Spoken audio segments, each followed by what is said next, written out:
अस्सलाम वालेकुम। मैं ਤੁਹਾਡਾ ਲੱਕੀ ਭਾਈ ਆਪਣੀ ਹੀ ਜਾਤੀ ਚੈਨਲ ਨਾਲ ਤੁਹਾਡੇ ਨਾਲ ਗੱਲ ਕਰ ਰਿਹਾ। ਅੱਜ ਦਾ ਜਿਹੜਾ ਵਾਕਿਆ ਇਹ ਤਕਰੀਬਨ ਮੇਰੇ ਨਾਲ ਹਫਤੇ 'ਚ 3-4 ਵਾਰੀ ਤਾਂ ਹੋ ਹੀ ਜਾਂਦਾ। ਤੁਸੀਂ ਸੋਚਦੇ ਹੋਣੇ ਕਿ 3-4 ਵਾਰੀ ਹੋ ਜਾਂਦਾ ਤੇ ਕਿਹੜਾ ਵਾਕਿਆ ਹੈ।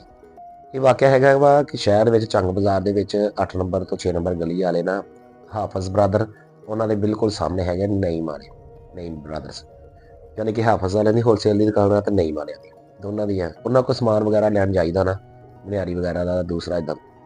ਉੱਥੇ ਜਾਂਦਾ ਨਾ ਜਦੋਂ ਮੈਂ, ਤੇ ਉਹਨਾਂ ਦੋਨਾਂ ਦੇ ਜਿਹੜੇ ਸ਼ੌਪਕੀਪਰ ਆ, ਜਿਹੜੇ ਲੜਕੇ ਉਹਨਾਂ ਦੇ ਯਾਰ, ਲੜਕੇ ਬਹੁਤ ਹੀ ਸ਼ਰਾਰਤੀ ਤੇ ਅੱਛੇ ਵੀ ਆ ਤੇ ਪਿਆਰੇ ਵੀ ਆ ਤੇ ਨਾਈਸ ਵੀ ਆ। ਸ਼ਰਾਰਤੀ ਇਸ ਵਾਸਤੇ ਕਿ ਉਹ ਮੇਰੀ ਗੱਲ ਕਈ ਦਫਾ ਨਹੀਂ ਸੁਣਦੇ ਹੁੰਦੇ ਤੇ ਮੈਨੂੰ ਕਹਿੰਦੇ ਹੁੰਦੇ ਆ ਕਿ ਬਈ, ਤੇ ਉਹ ਮਤਲਬ ਕਿ ਜੇ ਰੇਟ ਪੁੱਛਣਾ ਉਹਨਾਂ ਨੇ ਰੇਟ ਪਤਾ ਨਹੀਂ ਪਤਾ ਨਹੀਂ ਹੈ, ਜਾਂ ਉਹਨਾਂ ਦੇ ਸ਼ਰਾਰਤਾਂ ਦੇ ਵਿੱਚ ਹੀ ਜਦੋਂ ਜ਼ੇਨ ਸ਼ਰਾਰਤੀ ਹੋਣਾ, ਹਰ ਰੋਜ਼ ਨਹੀਂ, ਜਦੋਂ ਕਿਤੇ ਜ਼ੇਨ ਵਾਲਾ ਹੋਣਾ ਇੱਦਾਂ ਦਾ ਤਾਂ ਉਹਨਾਂ ਨੇ ਕਰਨਾ। ਤੇ ਜਦੋਂ ਉੱਪਰ ਆਣ ਕੇ ਮੈਂ ਹਾਫਜ਼ ਭਾਈ ਨੂੰ ਕਹਿਣਾ ਕਿ ਭਾਈ ਬਿੱਲ ਬਣਾ ਦਿਓ, ਹਾਫਜ਼ ਭਾਈ ਨੇ ਗੱਲ ਨਾ ਸੁਣੀ। ਫਿਰ ਮੈਨੂੰ ਉੱਥੇ ਜਦੋਂ 2 ਵਾਰੀ ਕਹਿਣਾ, ਫਿਰ ਮੈਂ ਰੌਲਾ ਪਾਉਣ ਲੱਗ ਪੈਣਾ, ਉਹ ਭਾਈ ਤੁਹਾਡੀ ਮਿਹਰਬਾਨੀ ਆ, ਮੈਨੂੰ ਘਰ ਵਾਲਾ ਮਾਹੌਲ ਨਾ ਦਿਓ। ਮੈਨੂੰ ਘਰ ਵੀ ਕੋਈ ਨਹੀਂ ਮੂੰਹ ਲਾਉਂਦਾ ਤੇ ਇੱਥੇ ਵੀ ਕੋਈ ਨਹੀਂ ਮੂੰਹ ਲਾਉਂਦਾ। ਫਿਰ ਉੱਥੇ ਸਾਡਾ ਵਾਵਾ ਹਾਸਾ ਮਜ਼ਾਕ ਲੱਗਾ ਰਹਿੰਦਾ। ਫਿਰ ਉਹ ਨਈਮ ਵਾਲੇ ਭਾਈ ਵੀ ਆਏ ਉੱਧਰ ਵੀ, ਉਹ ਵੀ ਕਹਿੰਦੇ ਭਾਈ ਤੈਨੂੰ ਘਰ ਵਾਲਾ ਮਾਹੌਲ ਦੇ ਰਹੇ ਸੀ। ਤੇ ਇੱਧਰ ਹਾਫਜ਼ ਹੁਣਾਂ ਦੇ ਲੜਕੇ ਜਿਹੜੇ ਉਹ ਵੀ ਇਹੀ ਕਹਿ ਰਹੇ ਹੁੰਦੇ ਤੈਨੂੰ ਘਰ ਵਾਲਾ ਮਾਹੌਲ ਦੇ ਰਹੇ।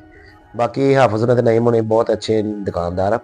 ਉਹਨਾਂ ਕੋਲ ਅਗਰ ਹੋਲਸੇਲ 'ਤੇ ਜਾਂ ਉੱਦਾਂ ਵੀ ਸਮਾਨ ਖਰੀਦਣਾ ਹੋਵੇ ਨਾ, ਤੇ ਬਹੁਤ ਹੀ ਮਕਬੂਲ ਤੇ ਮੁਨਾਸਬ ਰੇਟ 'ਤੇ ਉਹ ਦਿੰਦੇ ਆ। ਤੇ ਚੰਗ ਬਾਜ਼ਾਰ ਦੇ ਵਿੱਚ ਇਹਨਾਂ ਦੀ ਦੁਕਾਨਾਂ। ਬਾਕੀ ਦੁਆਵਾਂ 'ਚ ਯਾਦ ਰੱਖਿਓ। ਬੜੀ ਮਿਹਰਬਾਨੀ।